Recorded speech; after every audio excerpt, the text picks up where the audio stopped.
जितने भी विद्यार्थी बिहार बोर्ड से मैट्रिक बोर्ड एग्जाम 2025 में सम्मिलित होने जा रहे हैं, मैथ में ऑब्जेक्टिव का रोल आप देख रहे हैं कि मैथ के पेपर में ऑब्जेक्टिव का रोल दिन पर दिन बढ़ते जा रहा है।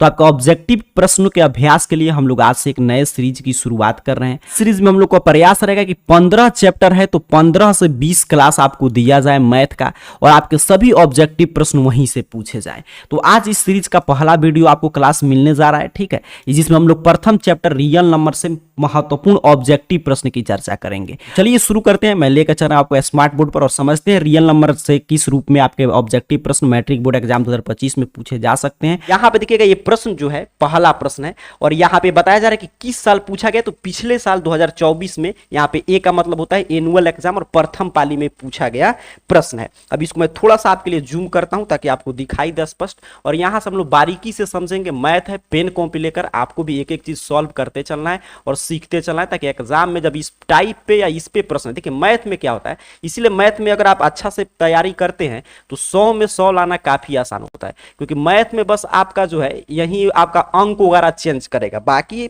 प्रश्न पूछने का पैटर्न जो है वो सेम रहता है। अब पहला प्रश्न यहां पे ध्यान से समझेंगे। प्रश्न आपसे पूछा है कि प्रथम 10 विषम संख्याओं का माध्य, इसका मतलब क्या है मैंने आपको समझा दिया। अब ऐसे तो अपने को मतलब कि 14 नंबर जो चैप्टर है मैथ में, उसमें तो माध्य माध्यिका बहुलक के बारे में पढ़ना ही है, बट आ गया तो मैं आपको समझा दे रहा हूं, नहीं तो इस चैप्टर में यहाँ पे सेट कर दिया गया, बट ये माध्य माध्यिका बहुलक चैप्टर में हम लोग ध्यान से समझेंगे। बट आप जानते हैं माध्य आप बचपन से सीखते आ रहे होंगे, माध्य का मतलब क्या होता है, औसत, अर्थात कि जो भी संख्या दिया रहे उसका औसत निकाल दीजिए। अब औसत कैसे निकालते हैं सर, तो जो भी आंकड़ा दिया रहे अपने पास उन सब को जोड़िए और कितना है टोटल आंकड़ा उससे डिवाइड कर दीजिए, औसत निकल जाएगा। अब इसमें तो कुछ आंकड़ा दिखाई नहीं दे रहा है, लेकिन इतना तो कह रहा है आपसे कि प्रथम 10 विषम संख्या का माध्य। अब प्रथम 10 विषम संख्या, विषम संख्या मतलब ऑड नंबर, जो 1 3 5 जो 2 से पूरा पूरा विभाजित नहीं हो। अब प्रथम 10 विषम संख्या में आपसे बोलूं ऑब्जेक्टिव है, ज्यादा लिखने की कोई आवश्यकता नहीं, सीधे सॉल्व करेंगे। सर 1 है, फिर क्या होगा 3 है, बिल्कुल सही, फिर आपका 5 है, ठीक है, फिर क्या है आपका 7 है, फिर आपका 9 है, फिर 11, फिर क्या हो गया 13, इसी तरह पूरा आपको लिखकर जोड़ देना है। 15 है, फिर 17 है, फिर आपका 19 है, ठीक है, इस तरह पूरा कॉपी पे जोड़ लीजिएगा अच्छा से। 10 हो गया विषम संख्या, यहाँ पे देख लीजिए 1 2 3 4 5 6 7 8 9 और 10। अब इसमें कितने से डिवाइड करेंगे, 10 से, ठीक है। अब टोटल जोड़ लीजिएगा अच्छा से, जोड़ने पे आएगा सर 100, और 100 को 10 से डिवाइड करेंगे तो आपका कितना हो जाएगा 10। कहां पे आंसर दिया गया है, ऑप्शन बी पे। तो इससे आपने कॉन्सेप्ट पहले प्रश्न से क्लियर हो गया कि कोई भी आंकड़ा रहे, मान लीजिए 10 अब आपसे सम संख्या पूछे तो क्या आप नहीं बना सकते हैं आसानी से, इसी तरह 10 सम संख्या निकल कर लिख कर और 10 से डिवाइड कर दीजिएगा। तो पहला का सही उत्तर हो गया बी। दूसरा नंबर प्रश्न कह रहा है आपसे यहां पे एक कौन सी संख्या है, देखिए ऐसे प्रश्न तो खूब पूछे जाते हैं, ये भी लेटेस्ट 2024 का प्रथम पाली में पूछा गया प्रश्न है।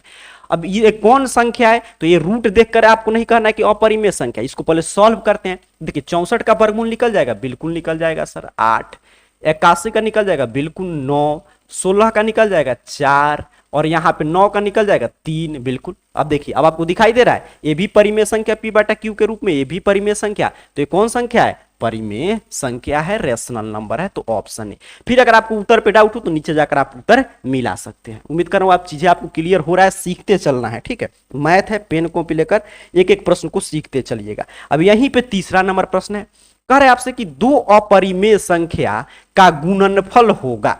अब ये दो अपरिमेय संख्या का गुणनफल करेंगे तो कितना होगा, ऐसे देखिए a plus B a minus B, अगर यहां पे भी रूट 6 रहता, यहां पे भी रूट 6 रहता, तब हम कहते a plus B into a minus B, और वहां से हम लोग इसको गुना करके निकालते तो रूट से मतलब कि b का स्क्वायर करते रूट भाग जाता, तब ये परिमेय संख्या होता। बट यहां पे देखिए अलग अंक है, रूट 5 है, तो आप 6 5 30, 30 का रूट निकलेगा, नहीं निकलेगा। तो जैसे ही वर्गमूल पूरा पूरा नहीं निकले, अर्थात कि अशांत अनावर्ती आ जाएगा दशमलव प्रसार, तो इसका मतलब वो कौन संख्या होगा, कहेगा सर अपरिमेय संख्या होगा, ठीक है। दो अपरिमेय संख्या का गुणनफल क्या होता है, अपरिमेय होता है। चलिए आगे बढ़ते हैं। काफी शानदार शानदार प्रश्न, और बताया भी जा रहा है कौन सा प्रश्न किस साल पूछा गया है। अब यहां पे देखेंगे ध्यान से, चौथा नंबर प्रश्न कह रहा है कि ये भी प्रश्न देखिए पूछा गया प्रश्न है, कह रहा है कि ये कौन सा संख्या है। तो इसका पहले इस तरह इसको अगर मान लीजिए हम लोग सॉल्व करें, ऐसे तो आप देख कर बता सकते हैं कौन सा संख्या 150 होगा। 150 का वर्गमूल निकल सकता है पूरा पूरा, नहीं निकलेगा सर तो कहेंगे कौन संख्या है, इरेशनल नंबर है, अपरिमेय संख्या है, ठीक है। अभी हम लोग मैथ से शुरू किए हैं, आगे आप जिस चैप्टर का, ये तो मैथ पूरा हम लोग खत्म करेंगे, आगे जिस विषय का जिस चैप्टर का आपका डिमांड आएगा वो भी हम लोग समझते चलेंगे। ठीक है, यहाँ पे देखिएगा, यदि 156 बराबर इतना, ये कुछ नया टाइप का प्रश्न यहाँ पे बिहार बोर्ड पिछले साल इंट्रोड्यूस किया था, 2024 में देखिए पूछा गया प्रश्न है। कह रहा है कि अगर 156 बराबर इतना है तो x plus Y plus Z बराबर कितना होगा। अब कहिएगा सर एक्स वाई जेड का मान कैसे निकाल सकते हैं, बिल्कुल निकाल सकते हैं। देखिएगा ध्यान से, 156 है ना, इसका इस तरह आपको क्या निकाल लेना है कि इसका गुणनखंड, तभी तो एक गुणनखंड के रूप में लिखा गया, तो इसका पूरा गुणनखंड निकालिए। तो निकालेंगे 2 से सर, तो यहाँ पे कहेगा 2 7 14, 2 8 16, बिल्कुल सर 2 से निकालेंगे, फिर 2 3 6 और 2 9 18, फिर 3 से निकालेंगे तो कितना हो जाएगा 13। ठीक है, क्लियर हो गया। अब अर्थात कि हमने क्या देखा कि 156 बराबर हमने कितना निकाल दिया, 2 का पावर 2 कितना है 2 है। अच्छा, यहाँ पे 3 कितना है 1 है, 13 कितना है 1 है। अब देखिए एक्स वाई जेड क्या है, तो 2 का जो पावर है सर वो x है, 2 का पावर कितना है 2 है, तो x मिल गया 2। ठीक है, x कितना मिल गया 2 मिल गया। अब y, तो y कितना है, तो 3 का जो पावर है, यहाँ पे 3 का पावर कुछ नहीं मतलब कितना है 1 है, तो 1 हो गया। 13, तो 13 का जो पावर है वो z है, यहाँ पे देखिए तो z यहाँ पे है, तो z यहाँ पे क्या पूछा था x plus Y plus Z, इसलिए मैं जोड़ा हूं, तो इसका पावर 1, 2 1 3 1 4, अर्थात कि 4 ऑप्शन ए सही उत्तर है। देख लीजिएगा, ध्यान से देखते चलिएगा, पेन कॉपी लेकर एक एक प्रश्न को सीखते चलिए। मैथ है, आसानी से आप सीखेंगे, आपका कॉन्सेप्ट क्लियर होगा, एग्जाम में आएगा कोई भी प्रश्न आपसे गलत नहीं होगा। उम्मीद करूंगा आप सीख रहे हैं, समझ रहे हैं। चलिए आगे बढ़ते हैं, अगला प्रश्न देखेंगे। कह रहा है कि इसका सरलतम रूप बताइए। ये भी देखिए पूछा गया प्रश्न है, देख लीजिए। अब 100 ऑब्जेक्टिव है, इसलिए ज्यादा प्रश्न शुरू से इसमें तैयार किया गया, 2024 का ही ये सब प्रश्न है। अब देखिए इसका सरलतम रूप क्या होगा, मतलब इसका सबसे सिंपलेस्ट फॉर्म क्या होगा, आपसे पूछा जा रहा है। तो इसको परिमेय संख्या के रूप में बदलते हैं हम लोग। तो यहां पे देखेंगे तो ये 0.3 है, ऊपर बार है, बार का मतलब क्या है कि 3 3 3 ऐसे रिपीट कर रहा था बार बार। 4 है मतलब 4 बार बार रिपीट कर रहा था। तो हम लोग बार जब हटाते हैं, जब भी बार हटाएंगे, जो रेकरिंग है लाइन है हटाएंगे, तो जितना पर लाइन रहेगा उतना 9। ये कॉन्सेप्ट है, अभी तो मैं सिर्फ ऑब्जेक्टिव सिखा रहा हूं। और यहाँ पे देखिए, अगर आपका डिमांड आएगा कि चलिए पहले चैप्टर का हम लोग मतलब कि पूरा कॉन्सेप्ट सीख ले, तो भी हम लोग चर्चा करेंगे। अभी ध्यान से सिर्फ प्रश्न उत्तर पे फोकस रहेंगे। और यहाँ पे 4 है तो 4 लिखेंगे सर, कितना नीचे 9 होगा, अगर बार हटाना होगा कहेगा सर 1 पर लाइन है, इसलिए 1 9 हो जाएगा, बिल्कुल सही। अब जोड़ दीजिए 4 3 7 बटा में 9, कहां पे दिया है ऑप्शन बी पे, बहुआ टाइप प्रश्न है। देखिए कितना आसान प्रश्न है, इसलिए मैथ में आसानी से आप 100 में 100 ला सकते हैं, पर शिद्दत से सही बुक के साथ तैयारी कर। यहाँ पे अगला जो यहाँ पे देखेंगे प्रश्न 7 नंबर, क्या कह रहा है आपसे, प्रश्न कह रहा है कि यदि q एक धनात्मक विषम पूर्णांक है तो कौन सा धनात्मक विषम पूर्णांक का रूप होगा। ये कहेंगे सर ये तो पहले चैप्टर में हम लोग पढ़ते हैं कि q एक धनात्मक विषम पूर्णांक है तो सिद्ध कीजिए कि ये 6q प्लस 1 6q प्लस 3 के रूप का हो सकता है। तो इसमें देखिए कौन विषम होगा, यही होगा। कहने का मतलब क्या, ये प्रश्न कैसे पूछता है कि q का कोई भी हम लोग मान रखें, कोई भी धनात्मक पूर्णांक पॉजिटिव इंटीजर रखें इसका मान, तो इसका हमेशा विषम आए। अब इसमें देखिए q के जगह पर 1 रखिए तब भी ये 7 आएगा, 2 रखेंगे तब भी 6 दूनी 12 एक तरह विषम में, तो कोई भी q का मान रखेंगे विषम ही आएगा। ठीक है, ये विषम संख्या है भी ऐसे ही, तो ऑप्शन ए इसका सही उत्तर है। आगे बढ़े, कॉन्सेप्ट समझ रहे होंगे। अगला प्रश्न देखिएगा, कह रहे आपसे कि यदि दो संख्याओं का मौसा 25 और लौसा 50 है तो संख्याओं का गुणनफल होगा। अब आप एक रियल नंबर में कॉन्सेप्ट सीखेंगे कि दो संख्याओं का गुणनफल उनके HCF और LCM के गुणनफल के बराबर होता है। अब यहीं पे हम लोग को ज्यादा गुना भाग करना नहीं, ऑब्जेक्टिव एक नंबर में आएगा, यहीं पे मौसा 25 है लौसा 50 है, तो गुना कर देंगे सर 0 और 25 बचे 125। कहां पे दिया गया है देखिएगा ऑप्शन ए पे। आंसर पे कोई डाउट हो नीचे इसी पेज पे आंसर है, आप मिला सकते हैं। ठीक, तो अगर दो संख्याओं का गुणनफल बराबर क्या होता है, HCF गुने LCM। चलिए आगे बढ़ते हैं।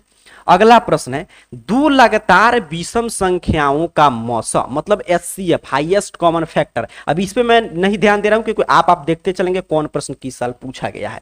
अब देखिए दो लगातार विषम संख्या, विषम संख्या अभी पहले प्रश्न में हम लोग चर्चा कर रहे थे कि जो 2 से पूरा नहीं कटे शेषफल आ जाए, जैसे 1 3 5 7 ये सब संख्याएं। अब यहाँ पे दो लगातार विषम संख्या, तो कोई भी दो लगातार विषम संख्या लीजिए, लगातार लेना है, ये नहीं कि एक 3 लिए एक 9 ले लिए, ऐसे नहीं, लगातार कंटिन्यूअस। अब जैसे 9 लेंगे तो क्या हमको लेना होगा, 7 लेना होगा तब लगातार होगा, या 11 लेना होगा तब लगातार होगा। अब कोई भी लगातार विषम संख्या उठाएंगे, इसका हाईएस्ट कॉमन फैक्टर मतलब एचसीएफ कितना होता है, 1 होता है। तो इससे 2-3 प्रश्न हमेशा आता है, याद रखेंगे। दो लगातार विषम संख्याओं का मौसा 1 होता है, दो लगातार सम संख्याओं का मौसा 2 होता है, और दो लगातार अभाज्य संख्याओं का भी मौसा 1 होता है। ठीक है, इन सभी प्रश्न पे आपको, ये सभी प्रश्न 20 के साथ आपको समझते चलना है। चलिए आगे बढ़ते हैं, अगला प्रश्न देखते हैं आपसे क्या पूछा गया। 10 नंबर प्रश्न है, कह रहा है आपसे कि यदि भाग एल्गोरिथम, जो यूक्लिड विभाजन एल्गोरिथम आप पढ़ते हैं, भाज्य बराबर भाजक गुणे भागफल प्लस शेषफल, तो इसमें b का मान दे दिया, Q का मान दे दिया, R का पूछ रहा है A का मान क्या होगा। कहिएगा सर बहुआ टाइप प्रश्न है, बिल्कुल। अब देखिए A बराबर BQ प्लस R, B अपने को दिया है कितना 61, अच्छा Q दिया है कितना 27, और R दिया है कितना 32। अब गुना भाग करके जोड़ के आप आंसर नहीं निकाल सकते, बिल्कुल निकाल सकते, तो ये गुना कीजिएगा और ये जोड़ लीजिएगा, कैलकुलेशन कर लेंगे 1679 आ जाएगा इसका आंसर। ठीक है, गुना करके आपको जोड़ लेना है, बस कॉन्सेप्ट सीखते चलेंगे। अगला प्रश्न देखिए, जैसे यही प्रश्न है, इसको आगे सुधार इसमें होगा, आगे इसको बहुपद चैप्टर का ये प्रश्न जो दूसरा चैप्टर है उससे ये प्रश्न है, बट आ गया तो मैं आपको समझा दे रहा हूं। कह रहा है कि fx बराबर इतना, gx बराबर इतना, तो भागफल का घात। देखिए जब भी घात पूछे तब ये पूरा आपको भाग देने की आवश्यकता नहीं है, इससे भाग देना है इसमें, तो इसका मैक्सिमम घात और इसका मैक्सिमम घात, बस इसका मैक्सिमम घात कितना है, x का पावर 4 है, इसका मैक्सिमम घात कितना है, x का पावर 2 है, भाग देंगे तो सर x का पावर 4 माइनस 2 अर्थात कि x का पावर 2, तो ये जो है आपका इसका अधिकतम घात कितना हो जाएगा, भागफल का घात 2 हो जाएगा। तो यहाँ पे ये जो ऑब्जेक्टिव में है तो आपको कुछ नहीं करना, ये तो मैं आपको समझाया, आप सीधे देखिएगा। अच्छा fx का अधिकतम घात कितना है, x का 4 है, इसका कितना है 2 है, यहीं पे घटा लेंगे, 4 में से 2 जाएगा 2 हो जाएगा। क्लियर हो गया कॉन्सेप्ट। चलिए आगे बढ़ते हैं, अगला प्रश्न ऐसे बहुपद पाठ का प्रश्न है। 12 नंबर प्रश्न देखिएगा, कह रहा है आपसे यहाँ पे प्रश्न, यहाँ पे देखेंगे कि फिर उसी पे बेस्ट प्रश्न है, कह रहा है px बटा qx का घात कितना होगा। तो देख लीजिए इसका घात कितना अधिकतम 2, इसका 4, तो कितना हो जाएगा 2 हो जाएगा। क्लियर हो गया। अच्छा 13 नंबर प्रश्न के जैसा एक प्रश्न मैं आपको सिखा दिया हूं, आपके रिवीजन के लिए प्रश्न है, जल्दी से उस प्रश्न के जैसा, जैसे मैंने एक ऊपर प्रश्न बता रहा था वैसे बनाकर आप लोग निकाल लीजिएगा आंसर कितना हो रहा है। कह रहा है 140 बराबर इतना, तो x plus Y minus Z का मान कितना होगा। कहेगा सर 140 का भाज्य गुणनखंड निकालेंगे, बिल्कुल। 2 से निकालेंगे 70, 2 से निकालेंगे 35, 5 से निकालेंगे 7, अर्थात कि 140 बराबर कितना आ गया, 2 का पावर 2 गुने 5 गुने 7 आ गया। अब देखिए x किसका पावर है, 2 का पावर है, तो x की जगह पर रख देंगे कितना 2, प्लस कह रहा है y, तो y देखिए 5 का पावर है, कुछ नहीं है 1 है, z देखिए कह रहा है तो कितना है 1 है, तो 1 से 1 कैंसिल, क्या बचा 2 बचा। कहां पे है, ऑप्शन ए पे दिया गया है, तो यही सही उत्तर हो जाएगा। ठीक है, क्लियर है। चलिए आगे बढ़ते हैं, अगला प्रश्न यहाँ पे देख लेंगे, ऑप्शन इस साइड है, कह रहा है 0.57 का सरलतम रूप। तो अभी मैं बता रहा था कि जब भी बार दिया रहे, रेकडिंग दिया रहे, तो ये संख्या लिख देंगे और जितना पे रेकडिंग रहेगा उतना 9। क्लियर है, उतना 9। अब देखिए 57/99 देखते हैं कहाँ पे इसका आंसर दिया, ऑप्शन दिया गया है। इस साइड आते हैं हम लोग, इस साइड इसका ऑप्शन होगा। अब देख लीजिए यहाँ पे आपका हम लोग कितना निकाले थे, 57/99 में। प्रश्न क्या पूछा था यहाँ पे देखेंगे, ऐसे लिखा था 0.57 के ऊपर बार 57, मैंने बोला कि यहाँ पे 99 बैठाइए, ऑप्शन तो है नहीं, तो इसका सरलतम रूप इसमें लिखा है, इसीलिए ऑप्शन आपको नहीं मिल रहा है। ठीक है, तो इसको सरलतम रूप मतलब कटा दीजिए, अगर कटने वाला हो तो 3 से कट जाएगा सर, यहाँ पे 3 से कटाएंगे तो 33 तिया 99, 19 तिया 57, अर्थात कि 19/33 कहाँ पे है, ऑप्शन ए। ठीक है, क्लियर है। कॉन्सेप्ट तो वही था कि आपका जितना पर बार है उतना 9 लिखेंगे। चलिए आगे बढ़ते हैं, अगला प्रश्न कर आपसे कि दो संख्याओं का मौसा 15 तथा लौसा इतना है, यदि उनमें एक संख्या 5 है तो दूसरी संख्या, मैंने बताया कि कॉन्सेप्ट अभी ऊपर कि पहली संख्या गुने दूसरी संख्या बराबर क्या होता है, उन संख्याओं का HCF गुने LCM होता है। अब देखिए पहली संख्या दिया है, दो संख्याओं का मौसा 15, उसमें से एक संख्या 5 है तो 5 मिल गया। दूसरी संख्या पूछ रहा है, HCF मालूम है सर 15, LCM मालूम मालूम है 105, तो क्या आप नहीं निकाल सकते? बिल्कुल निकाल सकते, ऐसे कटा दीजिए 5 या 15, क्योंकि ये गुना में है तो इधर भाग में आएगा, यहाँ पे गुना कर देंगे 315। कहाँ पे है? ऑप्शन सी पे। कितना आसान हो गया मैथ। अगर इतना, इसमें तो तमाम प्रश्न 163 लगभग इसमें प्रश्न है। अब समझिए एक चैप्टर से इतना प्रश्न आप अभ्यास कर लेते हैं तो एग्जाम में रियल नंबर से कोई भी प्रश्न आएगा आपसे गलत नहीं होगा। चलिए आगे बढ़ते हैं, अगला प्रश्न देखते हैं। 16 नंबर कह रहा है आपसे कि इसको अगर हम लोग P बटा Q के रूप में लिखें तो इसमें से Q मतलब हर, P बटा Q तो P अंश होता है, नीचे वाला हर होता है, नॉमिनेटर डिनोमिनेटर। तो यहाँ पे Q के रूप का, Q का कौन सा रूप इसमें से सही है, ये आपसे प्रश्न पूछा है। अब देखिएगा 0.375 इसको लिखेंगे P बटा Q के रूप में, तो ये गायब करना होगा, तो एक पर कितना जीरो बैठाएंगे? जितना दशमलव के बाद अंक है, कॉन्सेप्ट आप सीखे होंगे, जितना दशमलव के बाद है उतना जीरो बैठा देंगे। अब देखिए 5 से कट जाएगा, 5 से कटाते हैं तो 5 सतह में 35, ठीक है। और फिर यहाँ पे आ जाएगा 275 मर्त में कट जाएगा, ये कट जाएगा कितना मर्त में? तो 5, यहाँ पे 5 दूनी 10, 200 मर्त में। फिर ये 5 से कटेगा, ठीक है, फिर ये 5 से कट जाएगा, फिर 5 से कट जाएगा आपका देखिए 40, फिर ये आपका 5 से कटेगा 3 और ये 5 से कट जाएगा 8, अर्थात कि इसका इतना बराबर कितना आ गया? 3/8। अब कह रहा है कि हर किसके रूप में है? हर मतलब ये P बटा Q है, यहाँ पे देखेंगे P बटा Q है, Q पूछ रहा है 8, तो 8 को इससे लिख सकते हैं 2 का पावर 3, तो किसके रूप में है? 2 का पावर 3 गुना 5 का पावर 0, 0 का मतलब 1 होता है, किसी भी संख्या का पावर 0 रहे तो 1 है, तो इसमें 5 है ही नहीं, तो इसीलिए इसको 1 के रूप में कन्वर्ट कर दिया। चीजें क्लियर है, ठीक है। कॉन्सेप्ट क्या था कि दो आपको कॉन्सेप्ट मिल गया कि कैसे दशमलव से हम लोग आते हैं सरलतम भिन्न में। एक तो ऊपर बार रहेगा तो उतना ही 9 देंगे, अगर बार वगैरह नहीं है तो दशमलव के बाद जितना अंक है उतना 1 के बराबर 0 बैठा देंगे और दशमलव हटा देते हैं। चलिए आगे बढ़ते हैं, यहीं पे देखिए अगला प्रश्न कह रहा है आपसे कि ये परिमेय संख्या और एक अपरिमेय संख्या, मतलब एक रेशनल नंबर एक इरेशनल नंबर का गुना करेंगे तो संख्या क्या होगा? हमेशा अपरिमेय होगा। जैसे एक परिमेय संख्या 3 है, एक अपरिमेय संख्या √5 है, गुना कर दिए, ये क्या हो गया? अपरिमेय हो गया। चलिए ठीक है, आगे बढ़ते हैं। यहां पे देखिएगा अगला प्रश्न कह रहा है आपसे कि 6 प्लस √125 इतना दिया है, तो ये कौन संख्या है?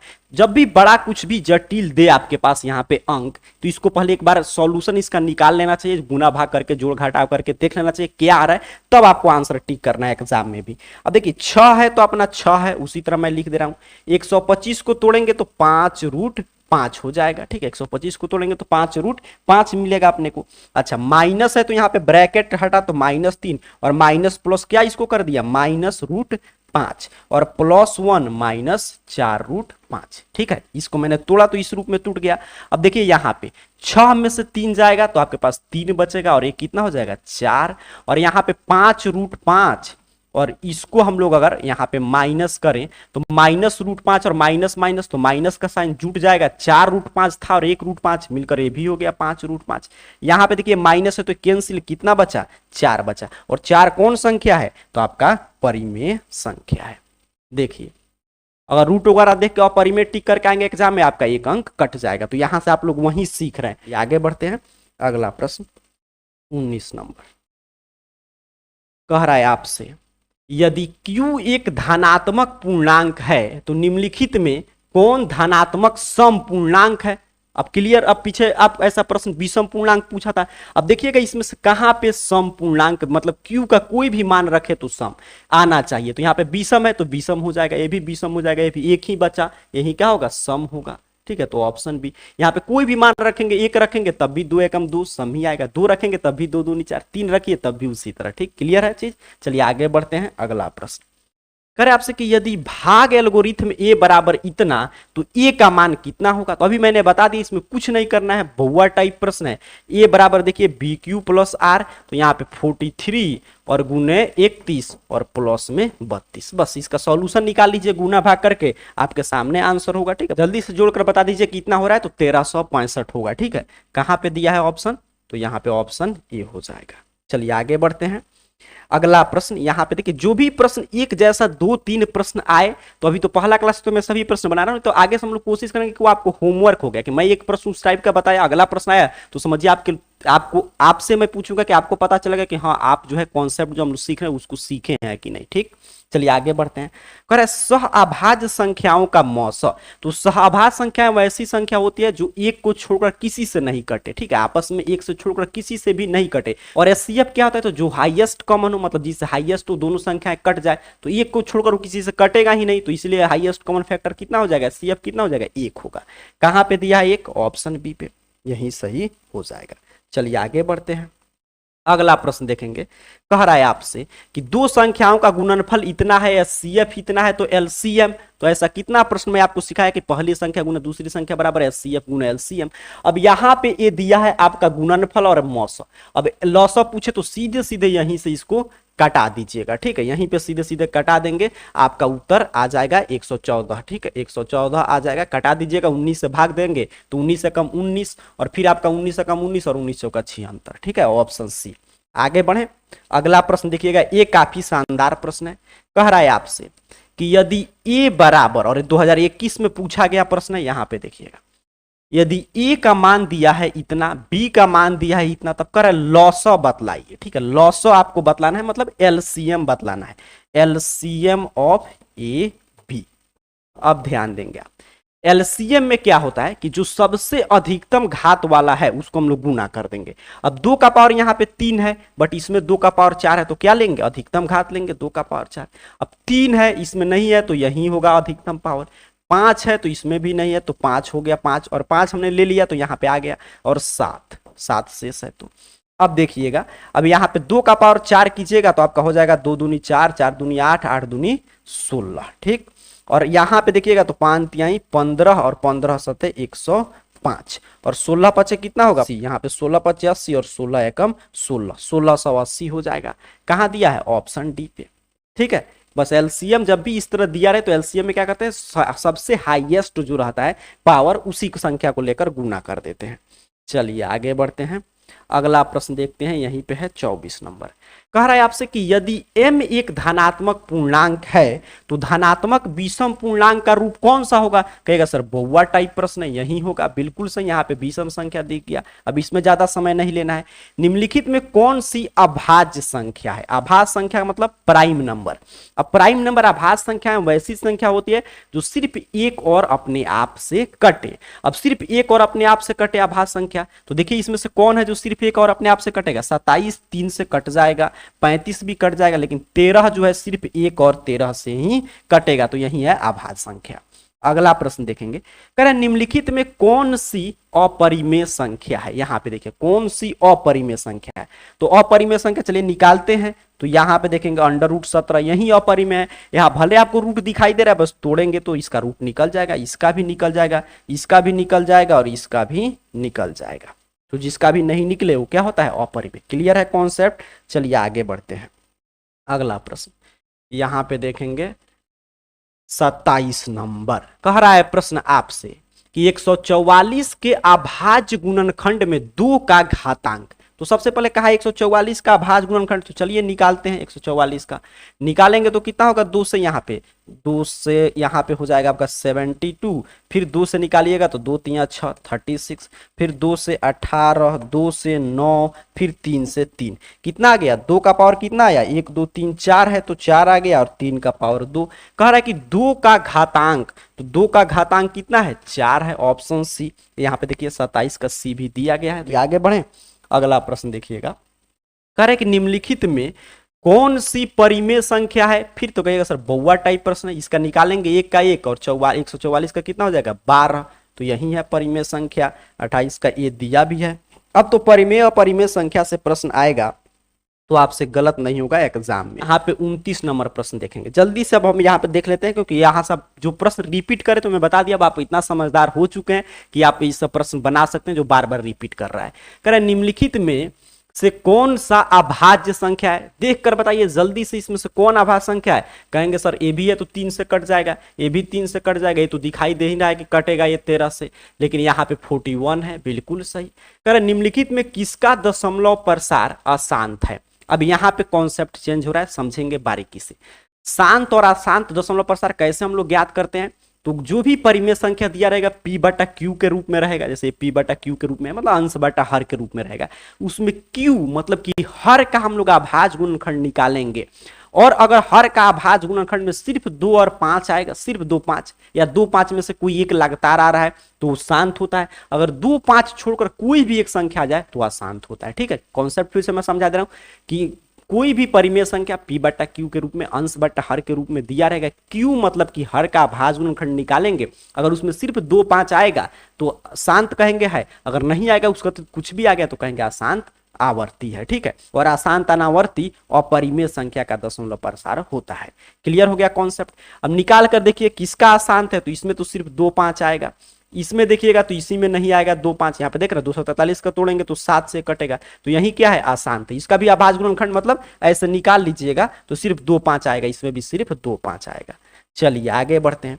कर एक अशून्य परिमेय और एक अपरिमेय संख्या का गुणनफल हमेशा अपरिमेय होता है। ठीक है, अपरिमेय संख्या में और अशून्य का है मतलब शून्य नहीं करा है, अशून्य मतलब कि शून्य छोड़कर बाकी कोई भी परिमेय संख्या से गुना करेंगे तो हमेशा क्या आएगा अपरिमेय। तो एनसीईआरटी का कॉन्सेप्ट है। आगे बढ़ते हैं, अगला प्रश्न कह रहा है आपसे 45 तथा 60 का मौसा है।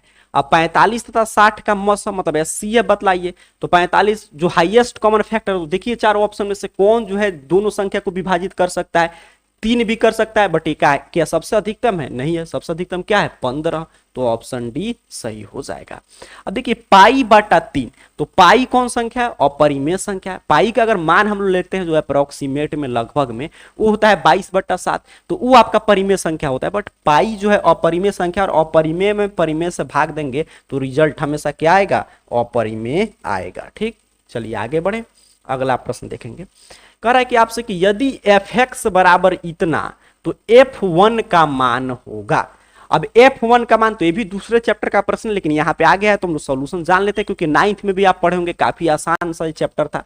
अब f1 मतलब यहाँ पे x के जगह पर कितना रखिए 1 रखिए, जहां जहां 1 x है वहां वहां 1 रख दीजिए और इसका सॉल्यूशन निकाल लीजिए, बस आसान है। अब देखिए यहाँ पे अब 1 का क्यू करेंगे सर 1 ही होगा, 5 में 1 से गुना करेंगे 5 ही होगा, 2 है और यहाँ पे 2 है, तो 2 2 4 1 5, 5 में से 5 जाएगा 0, कहाँ पे है ऑप्शन ए पे।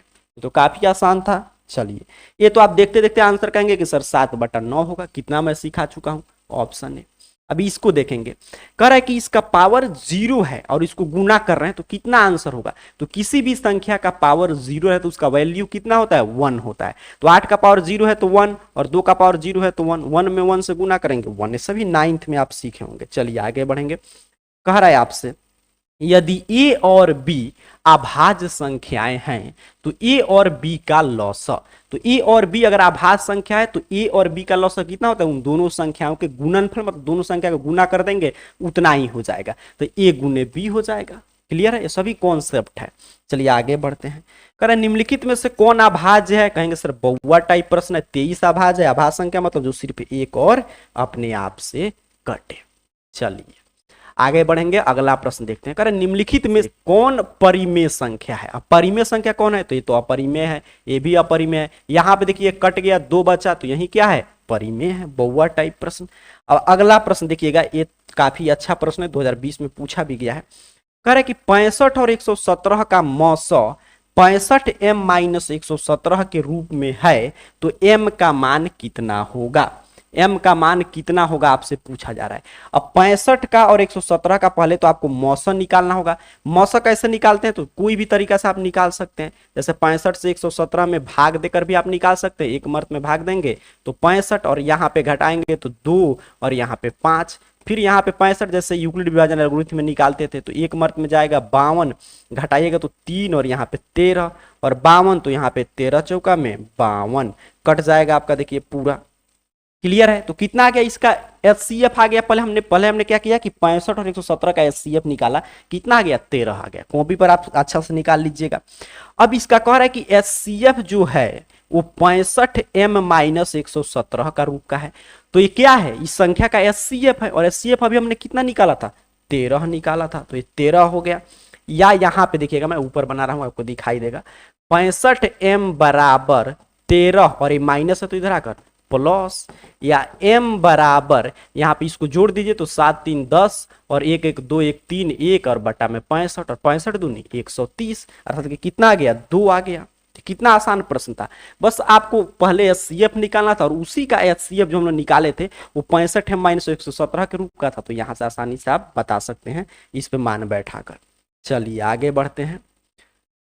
कह रहा है आपसे, अब अगला प्रश्न देखेंगे कि 2 10 और 20 का लॉसो और मौसो का अनुपात कितना होगा। तो पहले तो लॉसो और मौसो आपको निकालना होगा, तो हम लोग अनुपात आसानी से निकाल सकते हैं, ठीक है, रेशियो बता सकते हैं। चलिए निकालते हैं। 2 बराबर कितना होता है 2, 10 बराबर 2 गुने 5, अच्छा 20 बराबर तो 2 गुने 2 और गुने में 5 हो गया। अब एचसीएफ तो आसानी से आप बता सकते हैं, एचसीएफ कितना होगा, कहेगा सर जो सब में कॉमन हो 2 है तो 2 हो गया। एलसीएम कितना होगा, तो जो सब यहाँ पे देखिए जो हाईएस्ट अभी मैं बता रहा था, जो हाईएस्ट मतलब कि सबसे लेंगे, तो यहाँ पे देखिए 2 का पावर कितना है 2 हाईएस्ट है, और इसमें ये सभी आ गया और क्या बच गया 5, तो यहाँ पे 2 का पावर 2 का मतलब 4 5 है 20, तो एलसीएम हो गया 20। अब आपसे पूछा है अनुपात, किसका अनुपात, तो देखिए मॉस, यहाँ पे देखेंगे कहाँ पे प्रश्न था आपका, यहाँ पे है कि एलसीएम और एचसीएफ का अनुपात, ठीक है, तो एलसीएम कितना है 20, एचसीएफ कितना है 2, तो 20 अनुपात 2 मतलब 10 अनुपात 1, कहाँ पे दिया गया है ऑप्शन बी पे, तो ऑप्शन बी सही हो जाए, वो आपका उत्तर हो गया। यही प्रश्न पूछता, इसको पलट देता कि मौसल लॉस हो तो ये भी अनुपात बदल जाता। क्लियर है। चलिए तो ऐसे प्रश्न में पहले मौसल लॉस निकालिए और फिर अनुपात ज्ञात कर लीजिए। अगला प्रश्न देखेंगे आपसे कि सबसे छोटी भाज्य और सबसे छोटी अभाज्य संख्या का मौसल। सबसे छोटी भाज्य संख्या मतलब कि जो सब भाज्य संख्या मतलब जो एक और अपने आप के अतिरिक्त किसी भी संख्या से कट जाए, तो सबसे छोटी भाज्य संख्या 4 होता है। अच्छा सबसे छोटी अभाज्य संख्या तो सम अभाज्य संख्या 2 होता है। अब दोनों का मौसा तो कितना हो जाएगा 2, दोनों में हाईएस्ट कॉमन क्या है 2, 2 और 4 का मौसा कितना होता है 2 होता है। देखिए कॉन्सेप्ट बेस्ड प्रश्न था। आगे बढ़ते हैं अगला प्रश्न, करे दो लगातार संख्याओं का मौसा, कोई भी दो लगातार संख्या ले लेंगे तो उसका मौसा, करे से 1 2 2 3 3 4 इस तरह लगातार संख्या ले लेंगे तो कितना होगा मौसा, कहेगा सर 1 होगा। बिल्कुल सही, ऑप्शन बी सही उत्तर है। चलिए आगे बढ़े, अगला प्रश्न देखेंगे। करे 5005 के कितने अभाज्य गुणनखंड है, मतलब उसी तरह फिर आपसे पूछ रहा है कि 5000 आपका 5 का ऐसे निकालिए 5 से, ठीक है, तो 101 हो जाएगा। फिर 7 से निकालेंगे तो 143 हो जाएगा। फिर 11 से निकालेंगे तो 13 हो जाएगा। तो 1 2 3 और 4 कितने अभाज्य गुणनखंड है 4 है। कितना आसान प्रश्न है और पूछा गया सभी प्रश्न है। चलिए आगे बढ़ जाते हैं, अगला प्रश्न देखेंगे। कह रहा है आपसे कि कितने दो अंकों की संख्या 3 से विभाज्य है, कितने दो अंक। अब ये तो एपी का प्रश्न है, ऐसे देखेंगे एपी जो समानांतर श्रेणी 5वां चैप्टर है उसका प्रश्न है, बट मैं यहाँ पे आपको समझा दे रहा हूं कि कितने दो अंकों की संख्या, तो दो अंक की संख्या कहां से शुरू होता है 10 से। 10 3 से कटेगा, कहिएगा सर नहीं कटेगा। 11 कटेगा नहीं कटेगा, 12 कटेगा, तो पहला संख्या है 12 जो कटेगा। फिर इसी तरह आगे बढ़ेंगे तो 15 कटेगा 3 से। अंतिम संख्या 2 अंक का 99 है जो 3 से कट जाएगा। तो ये पूरा एपी प्राप्त हो गया। ऐसा आपको घबराना नहीं समझ में आ रहा तो एपी चैप्टर में पूरा हम लोग इसको सीख लेंगे। एपी का प्रश्न है, यहाँ पे गलती से सेट हो गया। अब यहाँ पे देखिएगा, यहाँ पे ए मिल गया, एपी में जानते हैं ए होता है प्रथम पद, डी हो गया 3, एन हो गया लास्ट जो पद है 99, और आपका एन निकालना है। एन बराबर क्या होता है, फार्मूला होता है एन मतलब 99 बराबर A plus N minus 1 into D. ठीक है, मैंने सीधे मान बैठा दिया, फार्मूला मैं नहीं लिख रहा हूं क्योंकि ऑब्जेक्टिव है। अब ये प्लस है तो इधर आकर हो जाएगा माइनस, मैं यहीं पे सॉल्व कर दे रहा हूं। अब घटाएंगे तो यहाँ पे 7 और यहाँ पे 87, एक गुना में है तो इधर भाग में आ गया। कटा देंगे सर 3 दूनी 6 और आपका 3 9 27 और ये माइनस इधर आकर प्लस अर्थात कि 30। तो कितने पद हैं 30 संख्या होगा 2 अंक का जो 3 से कट जाएगा। एपी का ये प्रश्न था, नहीं समझ में आएगा तो आगे 5वें चैप्टर जो हम लोग पढ़ेंगे तो वहां पे कॉन्सेप्ट हम लोग सीख लेंगे। ठीक है, चलिए आगे बढ़ते हैं। फिलहाल अगला प्रश्न करें कि दो संख्याओं का गुणनफल इतना है और उसका मौसा 17 है तो लौसा कितना होगा, कहेगा सर यहीं से कटा दीजिए। बिल्कुल ऐसे काफी प्रश्न आप सीख चुके हैं। 17 5 85, 17 एकम 17 और 0 510 हो जाएगा। चलिए आगे बढ़ते हैं। अगला प्रश्न आपके स्क्रीन पे आने जा रहा है। 46 नंबर प्रश्न था, देखिए यहाँ पे डी ऑप्शन भी दिया गया है, यहाँ पे देख पा रहे हैं। चलिए आगे बढ़ते हैं। अगला प्रश्न देखिएगा कर 6, 8, 22 का लॉसा और मौसा का अनुपात क्या होगा। तो अभी मैं बता रहा था कि ऐसे जैसे ही प्रश्न है आपको पहले लॉसा निकालना चाहिए, फिर मौसा मतलब एलसीएम एचसीएफ, उसके बाद अनुपात। तो देखिए चलिए निकालते हैं। 6 बराबर कितना होगा, कहेगा सर 2 गुने 3 होगा। 8 बराबर कितना होगा, 2 गुने 2 गुने 2 होगा। 22 बराबर कितना होगा, 2 गुने 11 होगा। अब एलसीएम मतलब कि इसका, अब मैं पूछूं इसका एचसीएफ, कहेगा सर एचसीएफ तो इसका 2 है बिल्कुल। और एलसीएम मैं आपसे पूछूं तो जो हाईएस्ट है, तो हाईएस्ट देखिए 2 का पावर कितना है यहाँ पे 3, तो 2 का पावर 3 लेंगे। फिर इसमें से कितना हो जाएगा, 3 है तो 3 ले लेंगे। अच्छा और कुछ बचा, 11 बच गया तो 11 ले लेंगे। तो 2 का पावर 3 का मतलब कितना हो गया, 2 दूनी 4 दूनी 8, और यहाँ पे हो गया आपका 33, गुना कर दीजिए, 3 का 24, 8 3 का 24 और 2 26, अर्थात कि ये आपका हो जाएगा कितना, तो यहाँ पे देखेंगे तो 264 हो गया, तो लॉसा। अच्छा और मौसा कितना हो गया आपका, तो मौसा हो गया आपका 2, यहाँ पे निकाले हम लोग। अब इसका अनुपात पूछा है, 2 से कट जाएगा तो कटा देंगे, 2 एकम 2, 2 तिहाई 6, 2 दूनी 4 और 1, 132 अनुपात 1। ऐसे प्रश्न में पीछे भी आपको सिखाया था, 2 बार प्रश्न आप सीख लिए। चलिए आगे बढ़ते हैं। अगला प्रश्न, अगला प्रश्न आप लोग जल्दी से बता देंगे कि 96 का अभाज्य गुणनखंड, मतलब सर 96 का ऐसे निकालेंगे 2 से तो यहाँ पे हो जाएगा 48, 2 से निकालेंगे यहाँ पे 24, 2 से निकालेंगे 12, 2 से 6, 2 से 3, अर्थात कि कितना हो गया 2, 1 2 3 4 5। जब सब्जेक्टिव सीखेंगे ना हम लोग तो पूरा ये लिख कर कैसे बनाते हैं ये हम लोग सीख लेंगे, लेकिन अभी जो है हम लोग सीख रहे हैं सिर्फ ऑब्जेक्टिव, तो जल्दी से आपको आंसर निकालना चाहिए ताकि एग्जाम में एक नंबर के लिए आपको 1 मिनट से ज्यादा समय नहीं देना है। चलिए आगे बढ़ते हैं। अगला प्रश्न, इसका परिमेय रूप, तो आप कहिएगा सर 3/9 लिखिए, ये 3 लिखेंगे और बार है तो उतना 9 और कट जाएगा तो 1/3 हो जाएगा। आगे बढ़े। अगला प्रश्न, 7 + 3√2 कौन संख्या है, कहेंगे सर अपरिमेय संख्या। तो आप सिद्ध करते हैं, सिद्ध कीजिए इतना कौन संख्या है, अपरिमेय संख्या है। चलिए आगे बढ़ते हैं। अगला प्रश्न देखिएगा, कह रहा है निम्न में से कौन परिमेय संख्या है, इसमें से कौन परिमेय है, तो जिसका पूरा पूरा वर्गमूल निकल जाए। चलिए चेक करते, इसका निकलेगा नहीं निकलेगा, ए भी अपरिमेय, ए भी अपरिमेय, इसका निकल जाएगा तो ये परिमेय हो गया। अब तो ये आप समझदार हो चुके हैं, ऐसे ऐसे प्रश्न आपके लिए बहुआ टाइप प्रश्न है। 0 और 50 के बीच विषम संख्या, तो 0 से 50 के बीच आप जानते हैं 25 सम है और 25 क्या है, विषम है, बिल्कुल सही। तो 25 क्या हो जाएगा, विषम संख्या हो जाएगा। अब फिर आपसे पूछ रहा है कि 5, 15 और 20 के लॉसा और मौसा का अनुपात क्या होगा। अब देखिए 5, तो चलिए फिर से, अगर जिन विद्यार्थियों को अगर आ गया है, मैं पीछे से 2 प्रश्न सिखा दिया, वो तो जल्दी से आंसर बताएंगे, जिनको नहीं आया है उनके लिए मैं फिर से समझा दे रहा हूं। 5 बराबर 5, 15 बराबर 5 गुने में 3, 20 बराबर 5 गुने में 4, मतलब 2 गुने 2। अब चलिए एलसीएफ तो आप कह देंगे सर 5 है, बिल्कुल है। एलसीएम निकालना है बस, तो एलसीएम निकालेंगे तो इसमें सभी में 5 है तो 5 और 3 है तो 3, और आप फिर आपका देखिए 2 का अधिकतम घात है, फिर यहाँ पे 2 का अधिकतम घात है 2 मतलब 4। अब गुना करेंगे तो 5 × 15 चौका में 60, अर्थात कि इसका क्या पूछा है, तो लॉसा और मौसा का अनुपात, तो 60:5। अब कटा देंगे तो 12:1, कहीं पे दिया है, बिल्कुल ऑप्शन डी पे सही उत्तर हो जाएगा। तो ये 3 प्रश्न इस टाइप के हम लोग सीख लिए हैं। चलिए आगे बढ़ते हैं। अगला प्रश्न, निम्न में कौन अपरिमेय नहीं है, कौन इरेशनल नहीं है, मतलब कौन अपरिमेय नहीं, मतलब क्या पूछ रहा है, कौन परिमेय संख्या है।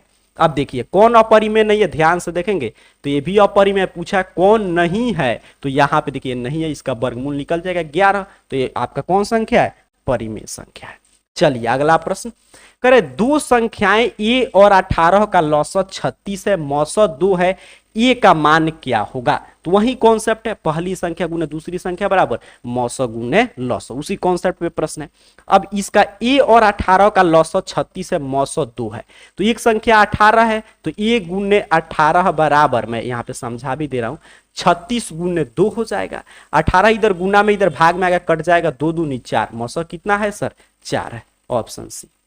क्लियर है कॉन्सेप्ट, समझ रहे हैं, सीखते चलिएगा। पेन कॉपी लेकर, मैथ है इस पे ज्यादा थोड़ा सा आपको ध्यान देना ही चाहिए, इसलिए हम लोग मैथ से शुरू किए हैं कि मैथ का पहले सबसे पहले आपको सॉल्यूशन दिया जाए।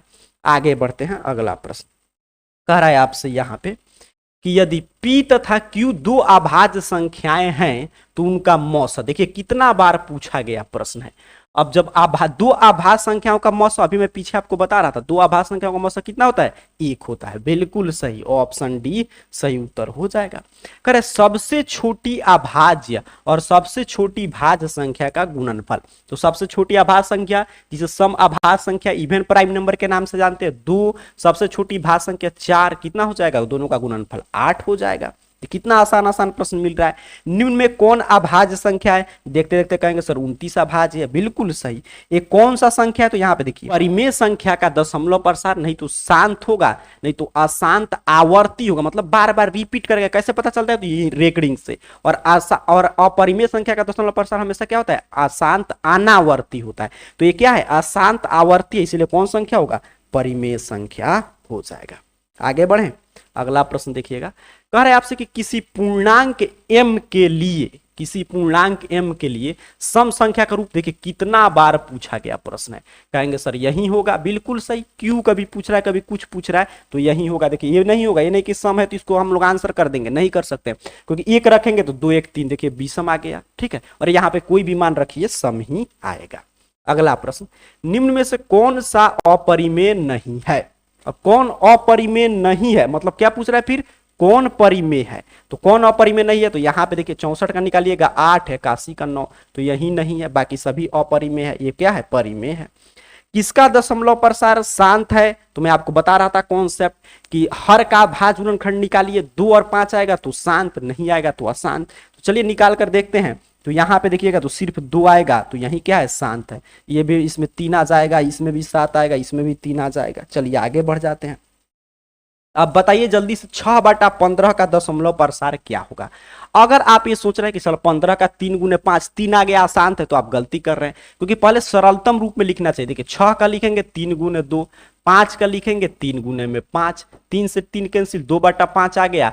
अब देखिए 5 सिर्फ आ रहा है नीचे, इसलिए क्या हो गया, शांत। नहीं तो आप क्या कहते हैं, अशांत है, लेकिन ये क्या है, शांत है। इसलिए एक बार कटा कर आपको देख लेना चाहिए।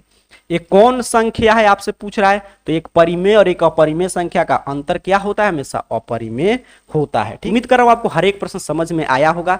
पढ़ाई करते रहिए। आप सभी को बहुत बहुत धन्यवाद।